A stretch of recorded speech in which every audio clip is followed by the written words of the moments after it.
Hello everyone, welcome to our channel পূর্ণ educational guide. প্রিয় ছাত্রছাত্রীরা, কেমন আছো সবাই? আশা করি সবাই ভালো আছো। আজকে আমি তোমাদের সঙ্গে একটি খুবই গুরুত্বপূর্ণ অনুচ্ছেদ রচনা নিয়ে আলোচনা করব। রচনাটি হলো নদী সম্পর্কে। এছাড়াও বাংলা প্রবন্ধ রচনা এবং অনুচ্ছেদ রচনা বড়দের জন্য ও ছোটদের জন্য আমার চ্যানেলে আগেই প্রকাশিত হয়েছে। তোমরা যারা সেই রচনার ভিডিওগুলি এখনো দেখে উঠতে পারোনি, আমার চ্যানেলে গিয়ে দেখে নিতে পারো।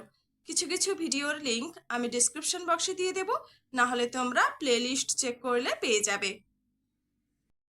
চলো তাহলে নদী সম্পর্কে আজকের এই অনুচ্ছেদ রচনাটি শুরু করা যাক। তোমরা ভিডিওটি স্কিপ না করে পুরো ভিডিওটি দেখতে থাকো। আশা করি ভিডিওটি তোমাদের কাছে খুবই হেল্পফুল হবে।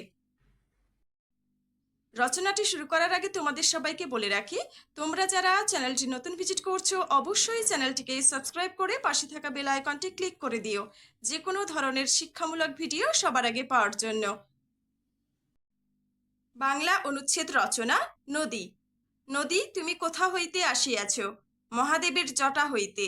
আচার্য জগদীশচন্দ্র বসু। নদী আমাদের মায়ের মতো বড় পবিত্র, বড় স্নেহময়ী। বাংলাদেশ নদীমাতৃক দেশ। পাহাড় পর্বত থেকে বেরিয়ে আসা নদী সাগরের সাথে মিলবার জন্য দুরন্ত গতিতে এগিয়ে চলে। নদীর তীরে গড়ে ওঠে কলকারখানা। নদীর ওপর দিয়ে নৌকা, লঞ্চ, স্টিমার প্রভৃতি জলযান চলে। প্রাচীন ভারতে নদীপথেই ব্যবসা বাণিজ্য হতো। জেলেরা নদী থেকে মাছ ধরে তাদের জীবিকা নির্বাহ করে।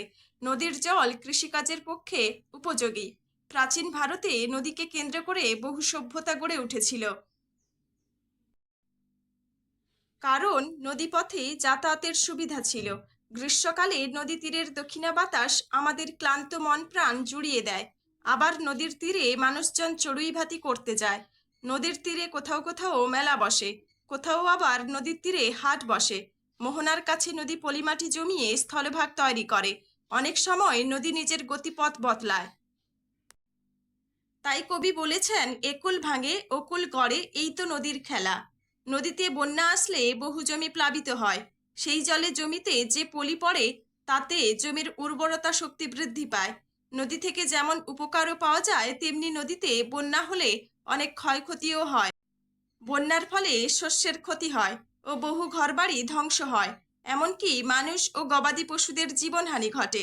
বন্যার ফলে দেশে দুর্ভিক্ষ ও মহামারী দেখা দেয়। নদীতে কুমির, হাঙর প্রভৃতি জলজন্তু প্রতি বৎসর বহু প্রাণীর প্রাণনাশ করে থাকে। তাছাড়া নদীতে নৌকাডুবি হওয়ার ফলে বহু লোক অকালে প্রাণ হারায়। নদী তীরে সূর্যোদয় ও সূর্যাস্তের দৃশ্য প্রকৃতির এক অনুপম সৃষ্টি। ছোটবেলা থেকে নদীকে আমি ভালোবাসি। সেই নদীর ধারে বসে থাকলে আমার মন প্রসন্ন হয়ে ওঠে। কিন্তু নদীর ওপর মানুষের অত্যাচার দিন দিন বেড়ে চলেছে। কলকারখানার বর্জ্য পদার্থ নদীর জলে নিক্ষেপ করছে, তাই নদীর জল আজকে দূষিত, অপেয় হয়ে উঠেছে। মানুষের এই অত্যাচার আমাকে ব্যথিত করে তোলে। তো আমার প্রিয় ছাত্রছাত্রীরা, নদী সম্পর্কে আজকের এই অনুচ্ছেদ রচনাটি এখানেই শেষ হলো। তোমরা এই রচনাটি করো। পুরো রচনাটি কেমন লাগলেও অবশ্যই কমেন্ট করে জানিও। রচনাটি ভালো লাগলে আমার চ্যানেলটি সাবস্ক্রাইব করে দিও, লাইক, শেয়ার ও কমেন্ট করে দিও। আর তোমরা যদি অন্য কোনো শিক্ষামূলক ভিডিও পেতে চাও অবশ্যই কমেন্ট বক্সে কমেন্ট করে জানাও। আজকে এই পর্যন্তই, দেখা হচ্ছে পরের ক্লাসে। ভালো থেকো, সুস্থ থেকো। ভিডিওটি দেখার জন্য সবাইকে ধন্যবাদ।